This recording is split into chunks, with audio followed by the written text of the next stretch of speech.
I've read one of his books. Because I found him in this booklet as well, and it said, I read sorry, you got cut off. I read his book, Anarchy, State, and Utopia. Okay. It said that he has describe them as precepts. I'm not too sure what a precept is as opposed to a concept or a principle. Like a principle. Okay. I don't know why he uses that terminology, but I think that's what he means. And his 2 precepts are everyone is an end in themselves, and human beings own themselves and are not anyone's property. Where did he, do you know where he got those from? Well, how did he? It wasn't Rand, but he read Rand, but he disagrees with her. Yeah, okay. I mean, he agrees as far as a libertarian principle where people shouldn't make decisions for you and that sort of attitude, but I don't know where he got it from. I would assume it's something to do with classical liberalism. I would assume. Okay. I don't know where he got the ideas from. Okay. And this was the passage from Hannah Arendt, which you said you didn't read, but it made me think of Taggart, Jim Taggart, which is, she covered the Eichmann trial in Israel for his Holocaust crimes. And she wrote a book, Eichmann is in Jerusalem. And she said that she coined this phrase, the banality of evil, because she described him as being terrifyingly normal. And she said this normality was more terrifying that all of the atrocities put together. I guess maybe then it showed what ordinary people could come to. I was thinking about that because I guess it made me want to read her book, because she's saying he was completely normal, but I guess there's still that expectation that there's this terrifying evil person somewhere hiding somewhere, but maybe there's not. Maybe it is just like Eichmann, which would fit in with Rand's description of Jim Taggart. I would agree with that analysis. Yeah, I agree with you. But it does seem to reflect that it's not some special thing within you that makes you evil. It's like a willful evasion or a willful not looking at the nature of things, just taking it as your orders as normal, as whatever atrocity you have to go through, you normalize it in your mind. And that is observed within psychology studies. Sometimes that people try to normalize what they do and just ignore the nature of the evil that they did. Just think, oh, I had to do it, or I didn't want to get in trouble, or things like that. They didn't come to some terrifying evil one day, just they compartmentalize, they hide it, and they just try to act normal. What does normalize mean? It means you don't have a strong emotion? Just to make it like not a big deal. Like it's just what you do every day. It's just a normal thing to do. Like if you have to go to the gas chamber and gas the people, you just get like just part of your job. Right. Rather than realizing, acknowledging the horror of what you do. Right. It's a way to feel, I don't know, like you won't get in trouble yourself. It's strange sometimes that people, the way they want social approval or the way they want to feel comfortable in their social world, that sometimes they'll do things like that just because they want to fit in or just feel normal. Are you thinking of a specific example? Well, I might be extrapolating too much to say that they want to feel a part of a group, but it is strange how this usually occurs in social settings, that the more people there are, maybe the more likely you are to go with the group. Oh, got it. Okay. Be affected by the group. Right. Than if you were just alone. Right. Yeah, I've read studies. I've read something describing a study about that. Yeah, I've seen all kinds. Even kinds like people judge something and the group is told to make the wrong choice. And right, like the length of a line. I remember like something weird things like that. Yeah. Okay. Yeah, this is going back to statistics as not a form of knowledge. What he then in the lecture, he mentioned Aristotle's knowledge, and he said the thing that qualifies as knowledge is that it exists and that I think you know why it exists. And then he said statistics is just a shortcut to prediction, but you can't take unexplained empirical observations, notice an inextricable and unintelligible pattern, and then say, now I know the field. He's saying, he's calling it the periphery of induction. I don't know if that helps you anymore, but I still couldn't make sense of that. What does it mean? It's not knowledge, and there's specific things that qualify as knowledge. Prediction. I think it really depends in where you're using those statistics. I mean, you could make statistics like, you're talking about like rolling a dice and seeing what you get, your chance of getting a 6. I wouldn't really call that the prediction. Well, I don't like not calling it knowledge. I mean, it's a knowledge of some sort. It's not certainty about one thing, like what will the future be? Well, in that sense, it's not knowledge. It's just a possible state of things, but not a certainty or knowing of what it would be. But then there's statistics in the sense that there's a range of states that something could end up being, that say, like, it's just a way to describe your information sometimes. It's not necessarily a prediction. It can get really tricky. I think it really depends on the example. I don't like how much he generalizes to say it's just not knowledge. I mean, sometimes it is, sometimes it isn't. Like, I think it's fair to say that there's a 20% chance that the dice would end up as 6. Like, in the one hand, you do know that as a fact, that if you distribute things that way, then that's how often you'll get a 6. Like, you know that it's a 20% chance, or whatever chance it is.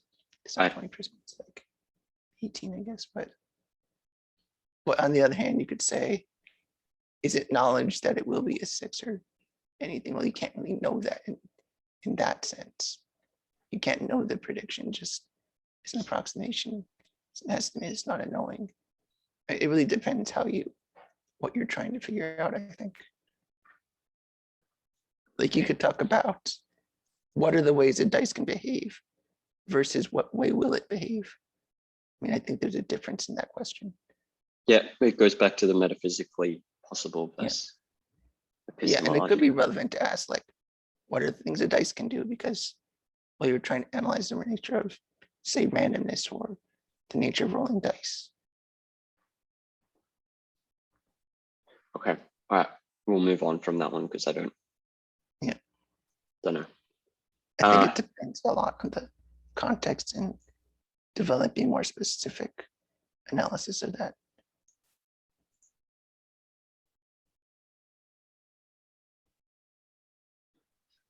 Could you stretch statistics, at least in this context of like using it to guide action? Could you stretch it to include past experiences, like what's an example? Oh, that example of like this girl walking through a tunnel, deciding not to because she had a friend who was once, I think that's statistics. She had a friend who was once like assaulted under a tunnel or something like that. That's statistics, right? It's just not it's not like a scientific process. Well, that is a legitimate way to do stats.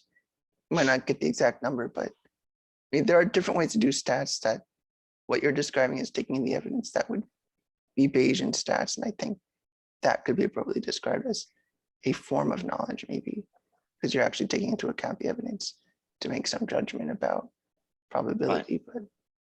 But versus just say, you can't test infinite times the safety of that environment.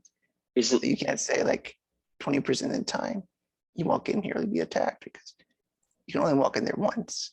So you can't say out of 100 times how many times would be attacked, because you're only going there once. So you try to take into account prior evidence about going to dark tunnels, for example, and say what's what are the chances, or what's the relevant information that might tell you that's going to be dangerous? So I guess Bayesian stats is like what was being taught in this lecture is similar in that statistics is, let's say, an admission of ignorance because you don't know much about the causal factors that are relevant in a given situation. Right. But then, right, like Bayesian statistics, if you have more knowledge about the current situation and relevant factors, then you've got to update, either ignore the probability or they become less relevant, like the actual original, whatever you call that base probability level. Yeah, you just update each time you get more evidence. Okay. And that would be the more empirical based way of doing statistics, which in some cases you could say could constitute knowledge at a certain level. Like if you gain so much evidence that it becomes absolutely certain, you could say that's probability, stats becoming knowledge, or stats becoming certainty. I think it's better to look at it in terms of, do you come to certainty or not? And you could recognize that you can't get more certain about rolling a dice and saying 20% of the time it will be a 6. You can't really do anything else other than that. Okay. And you could recognize that you can't do better than that. You can't attain the certainty of, will I know for absolute certain that will be a 6? Well, no, you probably won't, and you won't have that knowledge for sure. You won't attain that. Just writing something down. Okay. So essence and principles, we did discuss this before. Let's see if any of it is still relevant.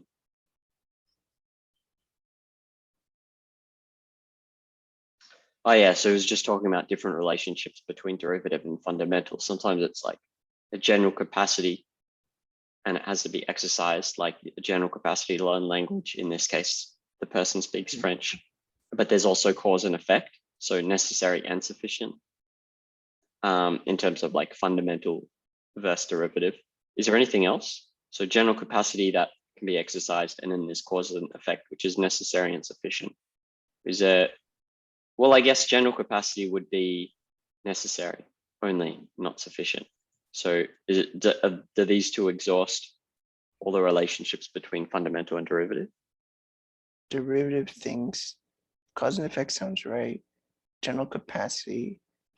And general capacity would be more like a, yeah, I think that's something closer to, sometimes that's fundamental, because a general capacity could be the general thing that every skill feeds into, like a, say, general capacity to, I don't know, rotate blocks in your mind. And a derivative thing would be, say, your skill at Tetris. I mean, Tetris isn't a general capacity. It's not a fundamental thing to your skill with that, but your general capacity would be like, yeah, general would be more fundamental because it explains more things. What else would there be?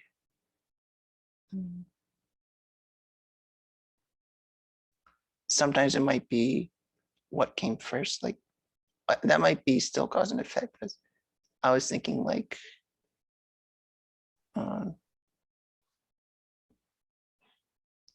it's not a good example, it's still cause and effect. In cause and effect can be split into like time and space and things like that.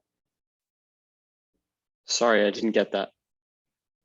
Like cause and effect could be in terms of, say, time, where something comes first and then something comes after that, or it could be space, like if you're walking on the street, like you have to get from one point to another, like a billiard ball hitting another. Then has to go through. Are you talking about chronology being part of the relationship between fundamental and derivative? Okay. Yeah. All right. Can't think of anything else offhand besides those two things. All right. Next question is about when you're looking at the essence of something. It's like a process of listing the attributes of that thing and then trying to find what makes it unique, right? So if I'm, let's say, like if I want to look at the essence of a book, what does that mean to look at the essence of a book?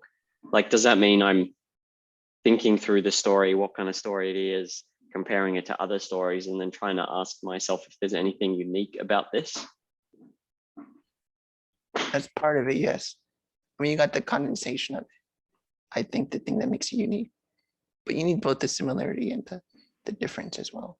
Say, Well, in what way is it like other love stories? In what way is it different than other love stories? What's the difference between, let's say, the essence of Atlas Shrugged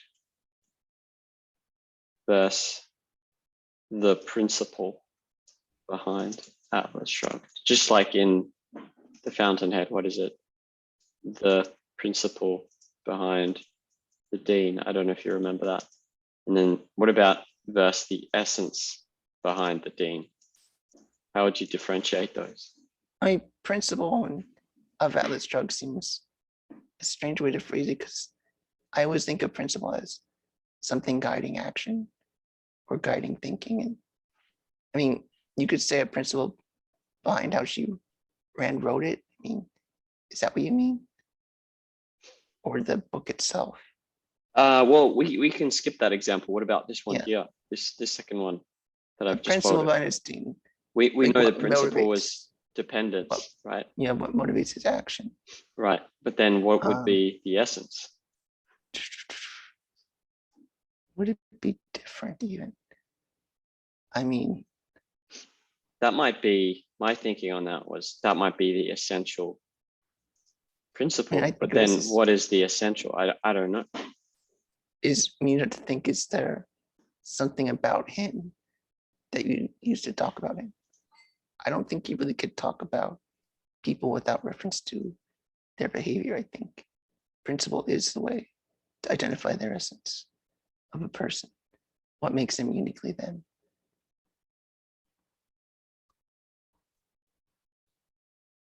Yeah, I mean, out of all of these, like what, I can see how you might say dependence is a principle governing part of his actions and a significant part that are relevant to the conversation with him. But then I don't know if, like, when I'm sitting there thinking about an event, a person, a book, like what, I don't really get what it would mean to, like, which part is essential. I don't know. I think a lot of that depends on why you're thinking about them. I think that affects, I mean, I don't think there's a singular way to say that, well, the essential person. I mean, usually you're talking about in terms of what's their fundamental operating procedure, what's their fundamental way of acting. And I think a principle would be even more deeper than their profession. I mean, you could talk about it in terms of, like, as far as being a professor, or as far as being working at a university, what's essential about his role? You could say being an architect could be most important, but if you want to look at it depends on the level of abstraction. If you're trying to look at what drives him as an individual, it would be, yeah, that would be the essence of who he is. Or you could look at the level of abstraction, role at a university. In that case, it would just be probably professor or assistant professor, whatever it would be. I think in that case, it'd be a little different. So it depends on your level of abstraction. Okay. Let me cross this. What about fire? Okay. The fundamentals of fire: oxygen, heat, and fuel. What's the essence of fire?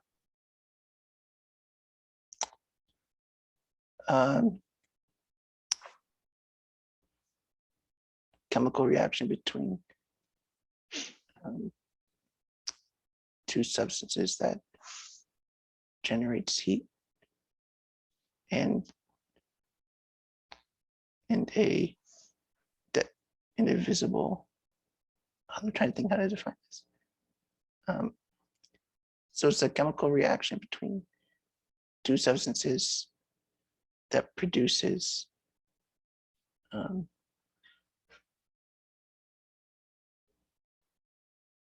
a visual effect,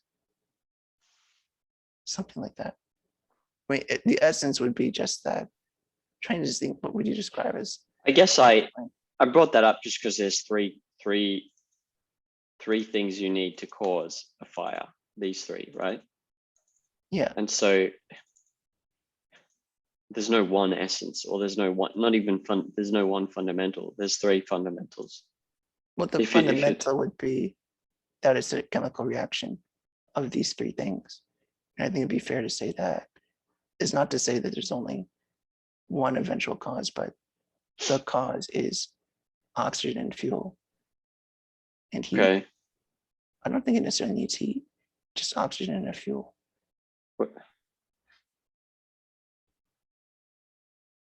What do you think the essence of this statement is? Of the statement? Yeah, the essence of the statement, or even we can try both the essence and the principle. I don't like to say there's an essence of a statement. There could be an essence of a concept, I think, or an essence of a certain principle, but I don't think an essence of a proposition or a statement. I don't know if we could even do that. I think that would require different. I don't know if that can be done. Okay. And I could take the essence of each concept and each referent, but how do you do an essential of a proposition? I'm not even sure that even Peacock has dealt with that. So I would put that aside as a much deeper question, but we can look at, say, the essence of a vegan or what the principle of veganism is. We could ask that. That would be fair. What about this statement? The second one.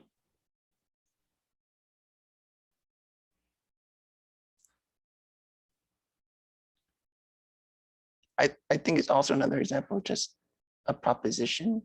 I'm not sure how to analyze a proposition, but I could analyze it insofar as it's a general statement about reality. But as far as the essence of it, I'm not sure if I have a comfortable theory on how to make an essential for a proposition.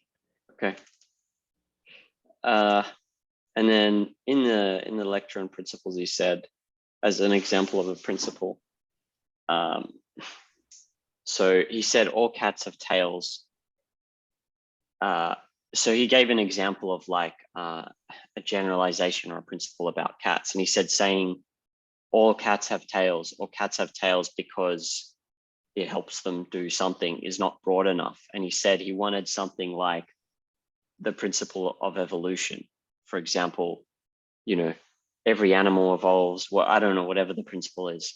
But then if that's true, and all cats have tails because of X isn't broad enough, isn't enough to be a principle, then is it fair to say man's means of survival is reason? Like, how is that broad enough? Like, if you're not going to evolution or something like that as well. I don't know. Because yeah. It's sufficient as a differential.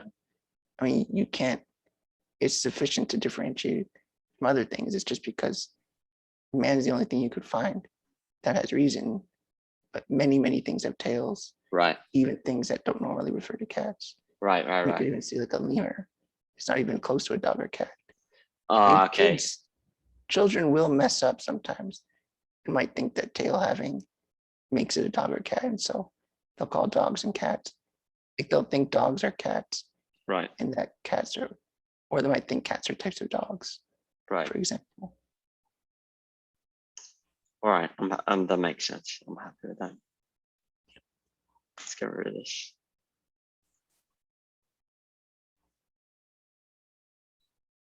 In terms of, this is from the government chapter. Oh, just really quick about, you were asking about principles and the essence of that.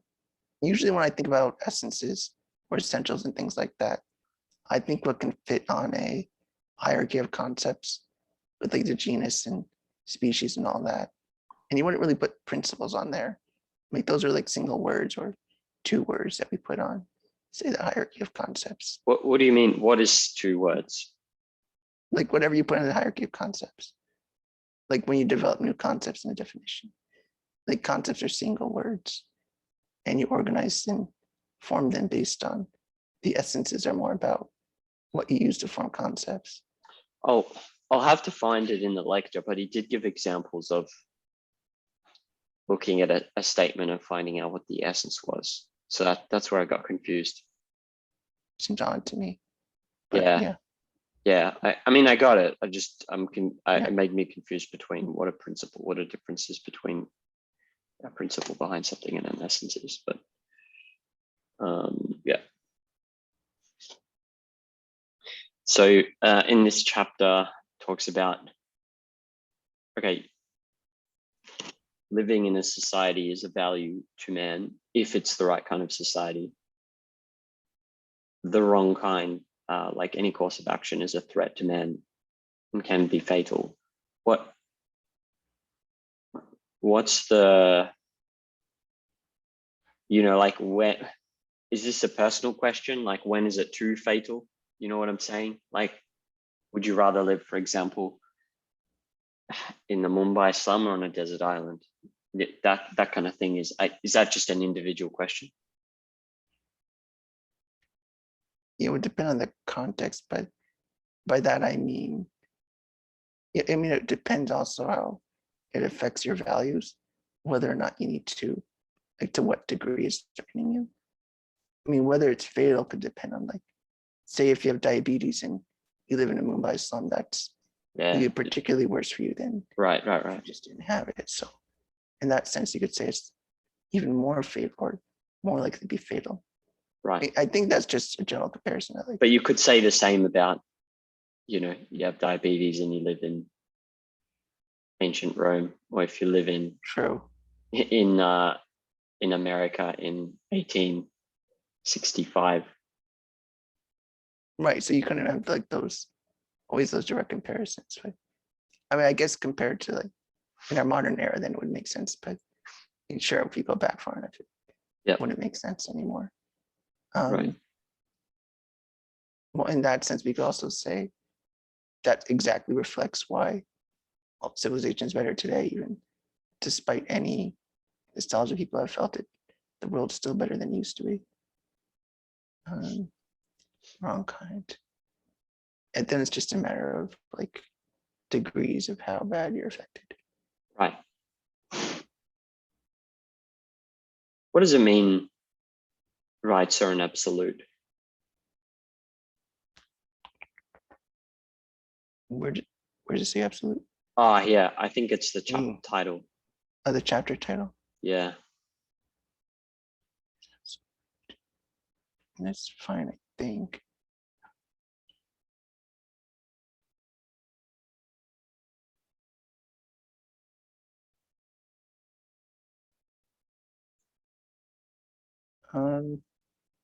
Not sure I like the word absolute, but okay. As far as like, it's a fundamental thing about moral concepts in a social setting, relationship with others. Like that's the primary thing. Everything goes back to that end as far as the principles guiding actions with like within a political context. If I speak of a moral code, that means that it always pertains to a norm, right? Yes, of some kind. Like a standard. So what about, is epistemology a moral concept? I wouldn't say that. I mean, it's an epistemological concept. It's still a normative thing. It's just not morally normative. Like you ought to, I mean, it's not moral in the sense that it itself is the way to live, but it's something, I would argue, is more about the nature of knowledge, more so the nature of good and bad. But if I'm using it, if I'm applying it, like let's say I'm thinking and I'm like, oh, okay, I need to factor in that principle and make sure my mental process doesn't conflict with that principle. Doesn't it act as a moral concept then? I'm trying to distinguish between it primarily being a guidance to the way you know, and clearly what the way you know is part of how you ought to think. It's integrated, but primarily or essentially it's about epistemology and how to think. What even is more fundamental than what is the question of, well, first it always comes, how do you know? And you can have how you even know can determine like how you know what's good or bad. So I'd say it's more fundamental than just, it's normative in the sense that it's a way to arrive at correct knowledge. It's not itself a moral principle that is not saying why you should, it doesn't say anything about why you should think effectively or efficiently. Okay, all right. But in order to think efficiently, you need to take advantage of that principle. Okay. So you could say even in a way that as far as action, ethics is more fundamental than the epistemology, because like you start with what is the purpose of acting in the first place? And then we could ask, well, since I need to know things to act appropriately, what are the epistemological principles to do so as more something more derivative? Does that make sense? Yeah, it does. I guess it goes back to the statement that everything is simultaneous, and we just break it up, and not arbitrarily, but we just break things up into like a logical structure, but it's simultaneous. Okay. Right.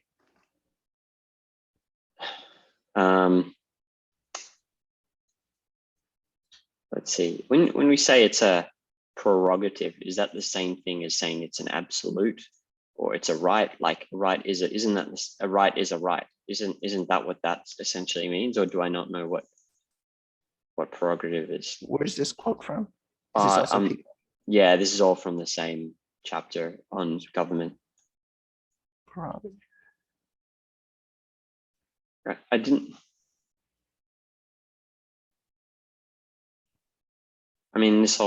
get this. Like, what does it mean that it can't be morally infringed or alienated? Like, it can be.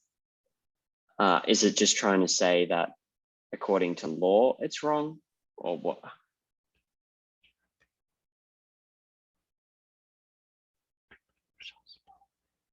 Those are pauses.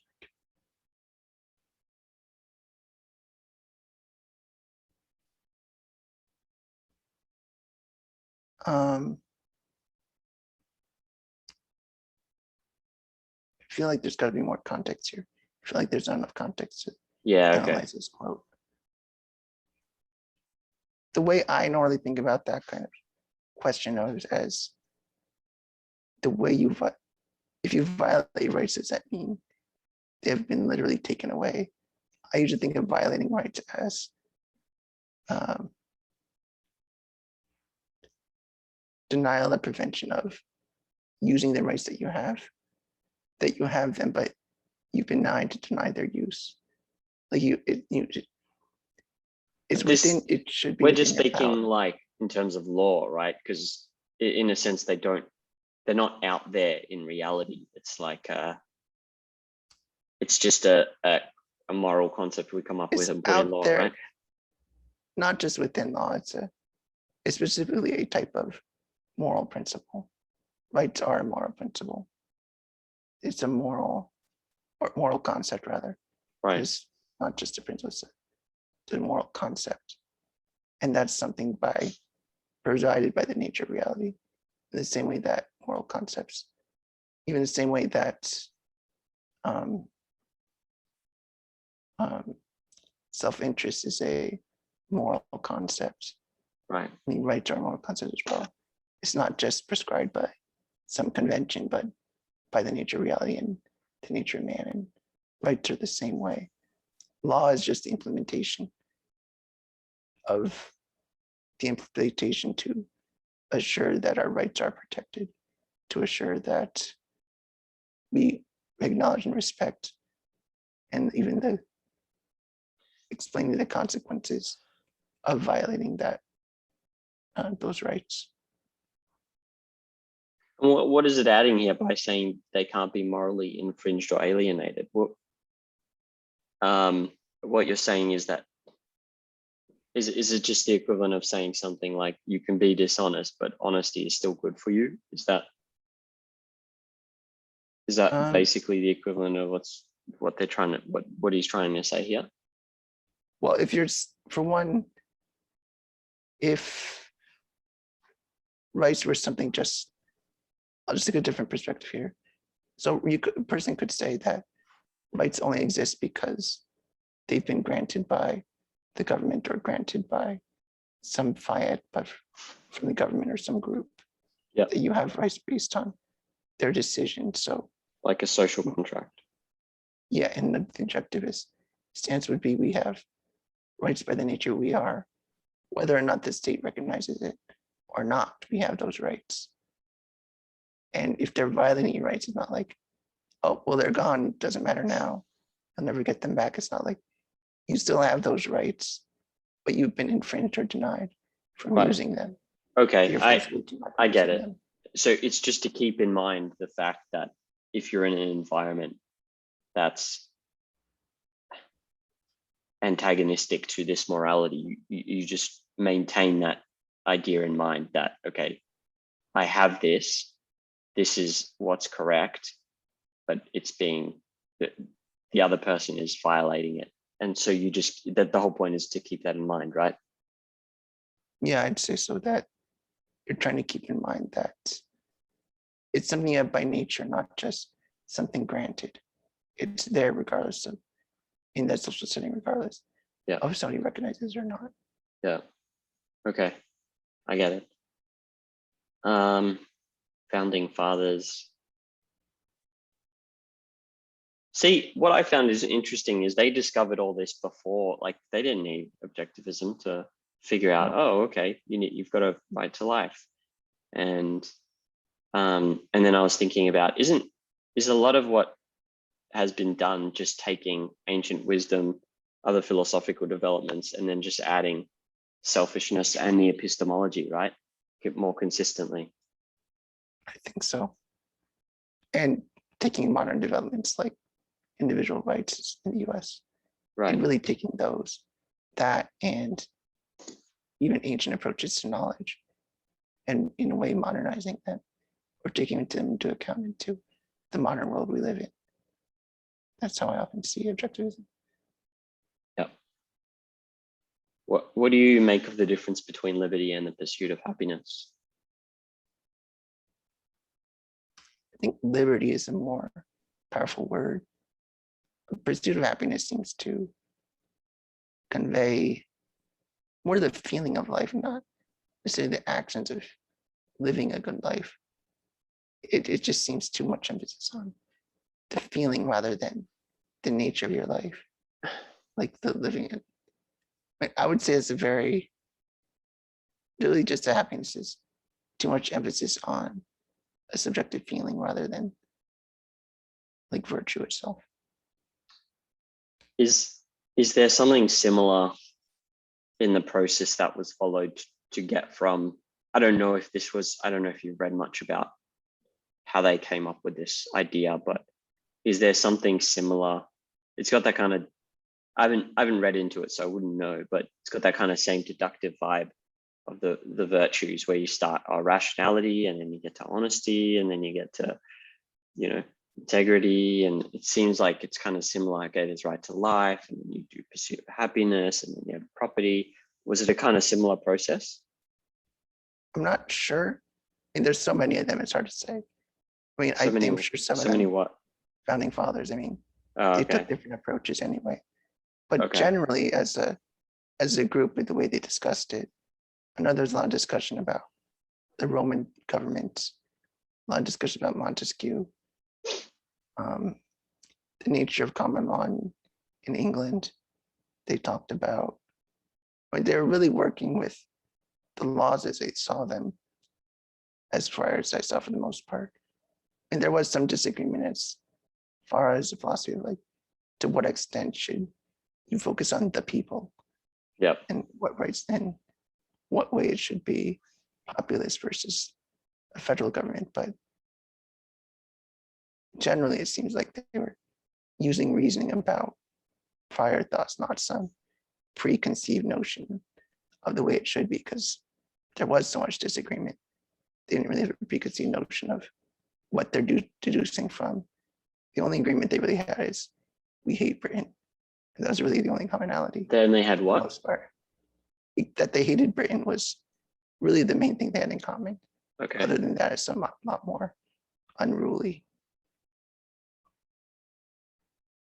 And I know in the Federalist Papers, that's where there's the best arguments for the nature of this stuff, especially with Alexander Hamilton.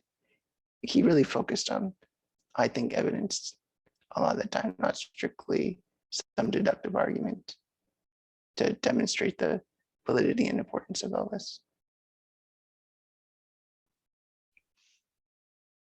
Would you say that I'm thinking I'm wrong now, but when I conceptualize rights as formalizing ethics in legal terms, is that a correct way to think about it? Or we're saying rights is no.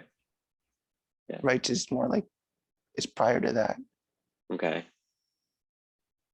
Prior to even law, right? That's what we're saying. Yes. And then it needs to be implemented in law, as you said. Yes. It's But the then, implementation.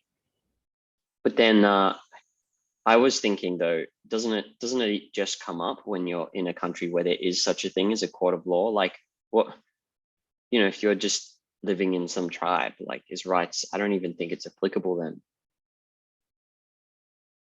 Yeah, because I think it's good as not, you want to call those an acknowledgement of rights. A legal system isn't necessarily going to be based on rights, because, in the sense that, is it based on what you as an individual have some right to, or some group ought to have it? It could be based on things like, say, strength or might, or just being born into the right family. But you could say that you have a right to do something, was not what people think of as rights as the concept. I mean, it's more like a matter of, I think when we say rights, usually it's acknowledging that there's something in common with some group of people, usually referring to a group, rather than just looking at the laws for these people, laws for those people. Rights is more of a broader principle, I think, trying to acknowledge across all people as I understand it. And of course, there's other ways to think about rights besides individual rights, but individual rights is just focusing on that. The thing we have in common is that we're individuals and working on that level. But it's not like, there's this concept of moral rights, but then it's not always applicable, right? For example, that in social if let's say I'm I don't know, I live in one country and then I'm walking on the border of that country and I run into some guy, and like, are rights applicable there? Like, maybe he's got a sword and maybe I've got a gun. I don't know. It only seems to apply. There's a certain point where you have civilization and then you have rights, or am I thinking of that incorrectly? You would have rights. I mean, whether or not how the law can intervene might be a interesting question, but your rights shouldn't be affected there, really. There's nothing about it that eliminates or makes them irrelevant, or makes them inapplicable. So I'd be wrong, like if it was just some wilderness, I'd be wrong to be a bandit and take other people's food. Well, for one, because to come up with, it's a silly example. I'm just trying to understand where like it doesn't. Yeah, is it always present or not? It's always present insofar as there's a social setting, but also recognizing, in the first place, if you're saying you just want to be a bandit in the wilderness, you know that already that's not even the natural state of things. You're choosing to be in that wilderness setting. But also, if you want to live within a society and live the best life you can, then it would be, your rights would still apply. or the other person's rights, they would still apply because I think you still need to be functioning within a society. I think it would reflect something else irrational if you avoided civilization, if you wanted to be a hermit, wanted to isolate yourself. Right.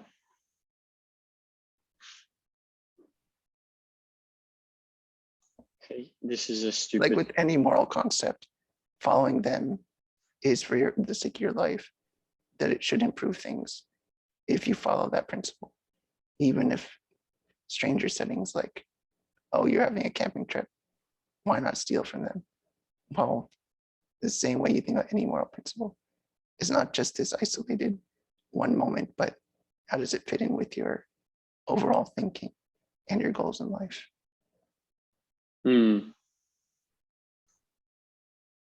Okay. Let me keep going.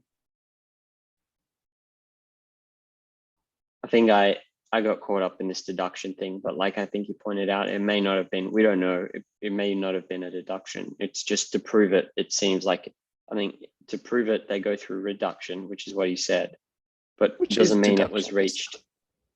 Yeah, but doesn't mean it was reached deductively, right? So Correct. that's where I got confused, but I'm clarifying on that now. And then in terms of like, you've probably seen this a ton, when people ask, well, what about a baby? What about a child, preteen, mental disability? Like they don't have, according to this code, they don't have rights. And I know that it's like,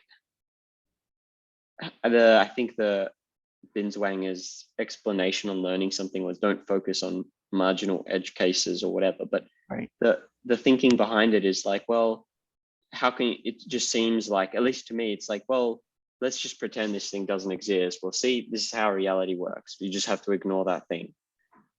So I don't really know how to think about that, because I get that you shouldn't focus on cases that are marginal, or like, hanging chair, but at least in this case, it seems like you're saying, if you're saying don't worry about it, you're saying, oh, well, just ignore that part of reality. So that's where I'm having trouble. I don't think they meant ignore it, but don't start there.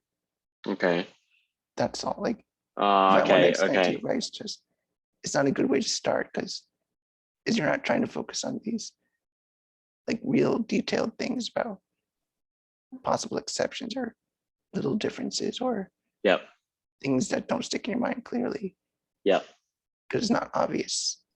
You want to start with what's easiest to integrate and see if this other stuff then fits in. And it should fit in fine. All right, I get it. So it's not saying not saying ignore it. It's saying start with something that's easier and more fundamental, more easier to integrate, more fundamental. And then if you want, where it's relevant, look at those details. Yeah. Okay. Yeah. Just as you get more advanced, then you look into advanced cases. Right. Do you say a baby is property? No, not at all. Okay. Some people say that. It's insane. Like some kind of anarcho-capitalists say that. It's insane. Yeah. Okay.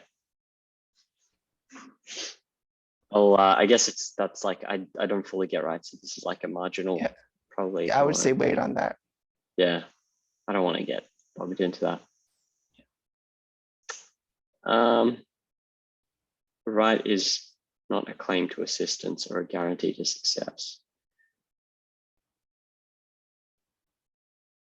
Imposes no duty. What's the duty versus negative obligation?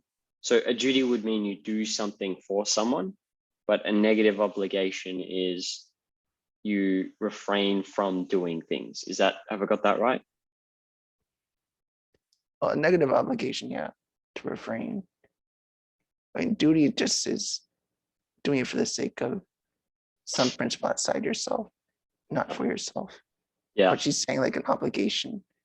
Obligation would still apply to things you need to do for yourself, not from something outside of yourself, but you're obligated to do it if you are if you are committed to moral action, Right. you're obligated to act this way. And the fact that it's negative just means that it's non-action. Like if you feel like taking an action, it just refers to the non-action. Is that what that is? Yeah, negative. Yeah, it's Okay. just referring to refraining from action. That's all it means by negative. Okay. Not negative as in bad, just negative as in don't act. Yeah. Yeah, I get it.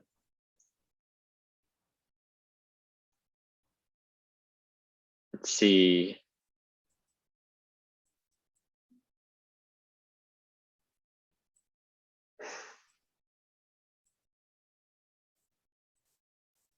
Oh, okay. I just got caught up in the language here, but I get it. It's just basically it's saying like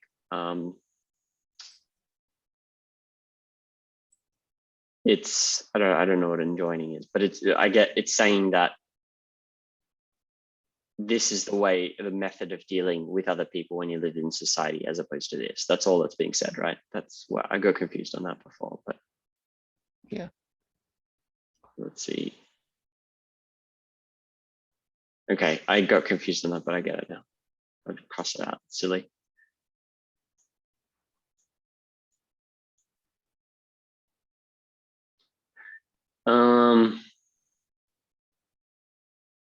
This is probably also a marginal issue because it's not fundamental to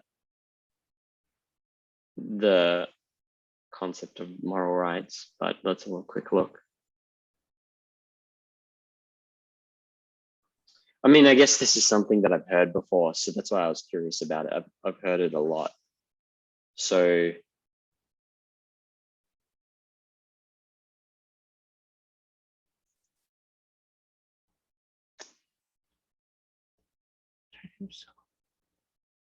I think, you know, someone could say, for example, you can still do things like it's not necessary to let's say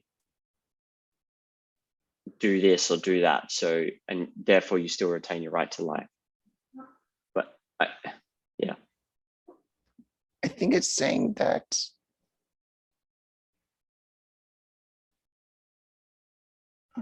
I think it's all in the word necessary because it's not necessary to do anything, right? Wait, where does it say?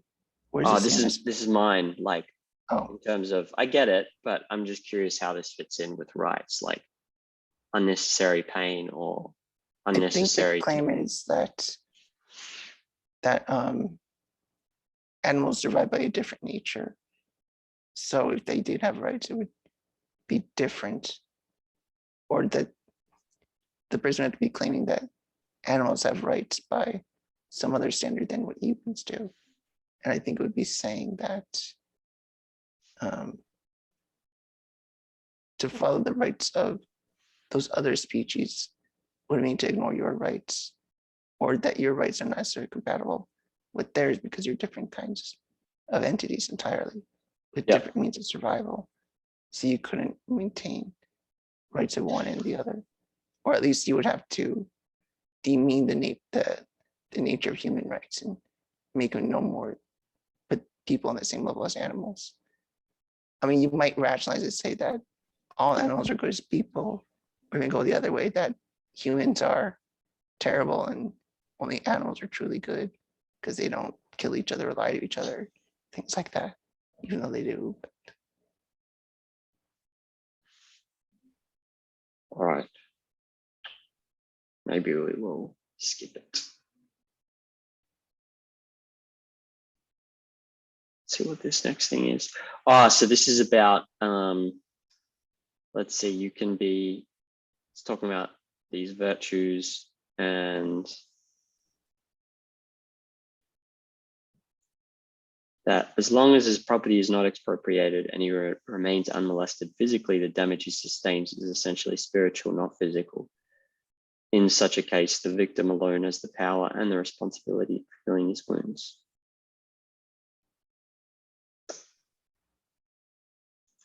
And so one thing I was thinking about was, and then it says, only the crime of force is able to render its victim helpless. And we included fraud in that, right? Like if you trick someone to buy something, but then what I don't get is then you're saying, let's say, take an example of two people in a relationship and they've been together for 10 years, but one partner was being unfaithful and didn't tell the other partner, but that would have ended the relationship within a year. But now this person has spent 10 years in a relationship. That's 10 years of his time, which is his life. And so in this, according to this, we're saying that's not, we're saying that only his, he hasn't sustained physical damage. Yeah. It's only, that doesn't make sense to me though. Right? Like, isn't this a case of like, that's also like, if fraud is considered, what is it? What's the I word think that they that's use? why you get questions of like alimony and things like that.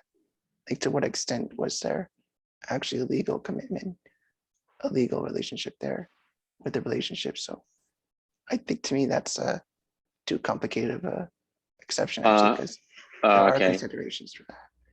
I not, see. So it's not like people haven't considered that. Right. But I mean, like, I think it's just a matter of what kind of legal commitments you've shared with them, not Right. strictly the relationship, or Right. what other commitments have been made. Right. And that's why it's like, if you're outside of law and you're not married, then that doesn't cover you. But once you get married, it's a legal concept, and then all those laws become relevant, right? But there's also notions of common law where even just living together for, say, 10 years would imply a legal relationship. Oh, okay. I see. Oh, that's interesting. All right. But according to this anyway, according to objectivism, it wouldn't be, or is that just too complicated a side issue? It can be. I think for now we should leave it as it can be, because yeah, I know that's almost like a cop-out, but law is always so complicated yeah, that it's hard to make a case unless you really study it, like really get into the nitty-gritty of it. We okay. could general categories of like, there's common law and it deals with questions like that, or fraud in general. Like, what is fraud? If you like a Ponzi scheme, what status is that? You can start with easy examples like that, but then we can get into the more nitty-gritty legal cases like, well, what if it's a Ponzi scheme, but people knew it was all along? If you knew it, should you get compensation? Or is our multi-tier marketing, is that fraud, or is it just a bad idea? Things like that. I mean, you can get from borderline to really clear cases. So like Bernie Madoff versus the owner of a mixed level marketing team. So it really is. So then law really is just applied ethics. Yes, I'd say so. Wow. Okay.